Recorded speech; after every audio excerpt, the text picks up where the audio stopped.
আজকে বানাবো রাজস্থানি মালাই পেঁয়াজা। বেশি সময়ও লাগে না, 15 মিনিটের মধ্যে বানাই লইতে পারবা। আর বেশি কিছুও লাগে না, কয়েকটা পেঁয়াজ আর ফ্রেশ ক্রিম।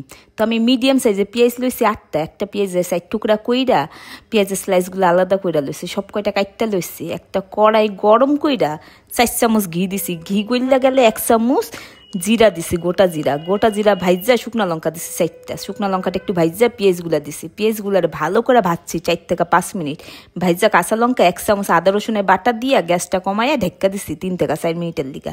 ঢাক্কন উঠে 1 চামচ লবণ, 1 চামচ হলুদ, 2 চামচ লঙ্কার গুঁড়া, 1 চামচ জিরার গুঁড়া, 2/4 টিস্পুন হলো আমচুর পাউডার, 1/4 টিস্পুন হইল হিং দিয়ে একটু জল দিয়ে মশলাটারে কষাই লইছি। কষাইয়া 1 বাটি ক্রিম দিছি, ক্রিমটা দিয়ে নাইরা সেইরা আধা চামচ গরম মশলা দিছি, আর 1 চামচ কস্তুরি মেথি ভালো করে ঘষা দিয়া দিছি। ঘষা দিয়া ভালো করে মিলাইছি, মিলাই নিয়া যে 3 থেকে 4 মিনিট হয়েছে নামাই লইছি।